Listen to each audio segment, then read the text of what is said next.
There's a lot of videos like this appearing on Twitter where you have people pointing out that bars are being closed because of pressure from the Muslim community. As you can see, you have like this lady here. She's told that she's not allowed to film. She has to go out. And when she goes outside, she's actually talking with this old lady. And she says, you need to Google what's happening with Palmer. There's a signed purchase agreement with the mosque here.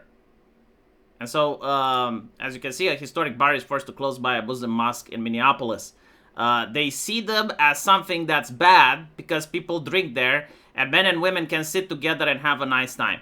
Now, there's other videos where you actually get to see a couple of community leaders walking in bars and telling the bar owner, it's like, right now you're selling alcohol, you should be wary because what you're doing is haram. And right now we don't have the numbers, but in the future, when we do, we're going to come over here and it's not going to be a good look for you, you know? So these types of videos are inundating Twitter right now. And what I found interesting is that there are some accounts that I follow which are right-wingers. I don't know what nation they're from. I don't know if they're from the United States or another place. But they're really huge on censorship now.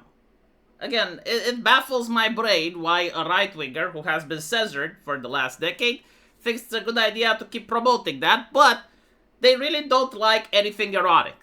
So they're like, ban erotic books, ban manga, ban anime, ban video games, ban.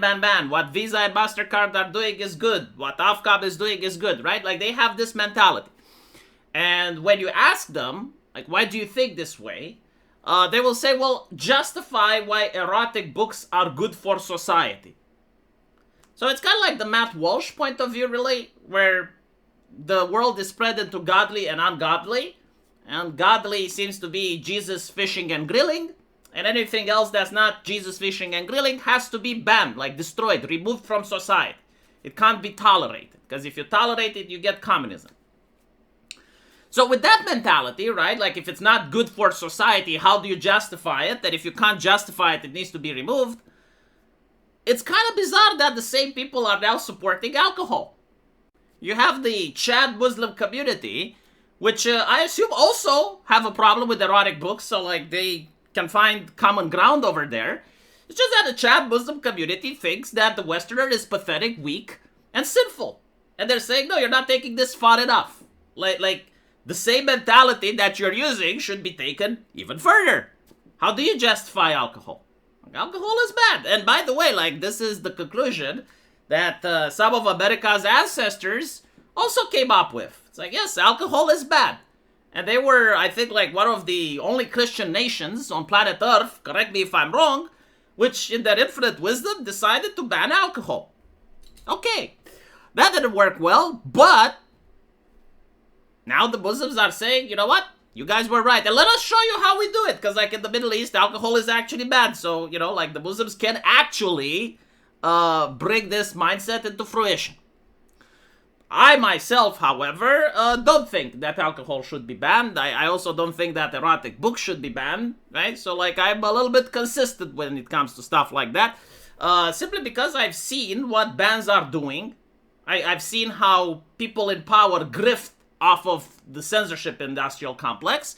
And, of course, it's because I notice how some of the biggest assholes that advocate for bans end up doing the stuff that they punish others for doing. You know, like, for instance, in Syria, once Bashar al-Assad ran away, they found out that they had the entire mountains of liquor. Like, entire warehouses filled with beer and stuff, right? So it's, I think it's like the excitement that you get knowing that you can do something that no one else can do, right? But anyway, I have seen the same justification. It's like, well, Gen Z is doing it less, so now it's okay to ban it. Again, like, Twitter is going crazy right now. I don't know what's happening, like, if these are accounts that are being astroturfed or paid or whatever. But this is a talking point, right? So, like, because Gen Z smokes less, it's okay to ban cigarettes. Because Gen Z consumes less erotic books, it's okay to ban erotica. And because Gen Z consumes less alcohol, it's okay to ban alcohol. My opinion is that the statistics, if you don't know how to interpret them, can be very misleading. And so, much like Sargon complained about the McDonald's not having the playground, so too can I point out that, well, the reason that Gen Z is drinking less is because technology has advanced and many people are now living in the pod. People live in the pod not by force, but by choice. What do I mean by this? Well, most people don't go out anymore. Unless they go to work. And even then. So what do? Well, they order at home, right? Now, please explain to me, if I have a son, and let's say he's over the age of 18. Well, actually, no, 16, because I'm in Romania. Why do I have to copy the Americans? He's over the age of 16, and I want to have a beer with him. And I order beer. If I order beer online, is it going to be flagged as my son has ordered it? No. Like, the statistic is going to consider that a millennial has ordered beer, right? So, like, if people do shopping online, it's not going to appear into the statistic. And most people nowadays do shopping online. Very few people actually go to a bar to socialize because they use social media to socialize. This is the actual problem. And I do consider it a problem. Like, social media used to be great back in the day when it came out because people would use it in order to figure out where there's a party, where there's a gathering. Nowadays, people have completely replaced socializing in person with social media. And even more so, when they do go out and they socialize with their phones. Now, I'm not going to be a boomer and start complaining about the fact that technology advances, but you need to understand why Gen Z is drinking less. It's drinking less not because it's actually consuming less alcohol, but it's drinking less because it's not going out. And if it's not going out, how can they appear into the statistics?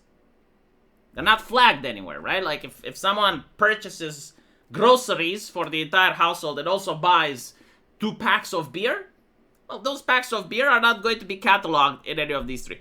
Also, this is not necessarily a good sign. A lot of people like to tunnel vision on the issue. And it's like, okay, alcohol, are they drinking less? Okay, drugs, are they doing more? I think they're doing more. They must be, right? Because like drugs are legalized now in certain states.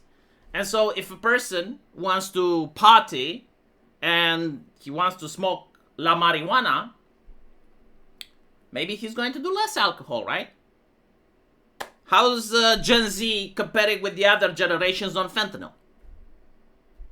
Now, of course, I'm not saying that the Gen Z may not actually consume less alcohol than the previous ones, but I think that the statistic itself is very exaggerated. Especially when you add other variables, like for instance, if you look at how many Gen Zers are now over the age of 18, well, they're far smaller in number than the boomers that are alive, the Gen X that are alive, and the millennials that are alive, right? So, like, obviously, they're going to have more purchasing power simply because of the numbers. Also, take into account that a lot of Gen Zers are unemployed. Like, the unemployment is a huge issue. So, maybe a lot of them simply do not have the money to buy alcohol. But all in all, I don't think, like, you can notice such a major drop, such a major decline, because then the alcohol industry would be reeling. Like, you would hear about it, right? Like, you'd hear the alcohol industry complaining. The reality is that they're not. The reality is that the alcohol industry is just as fine as it used to be. Obviously, there's going to be some variations. Like, for instance, the difference between, the boomers and the Gen X. Like, okay, it's $2 billion, but it makes sense. However, it's like such a massive, drastic difference, doesn't it? Especially when I do go on social media, I do talk to boomers, and they do drink.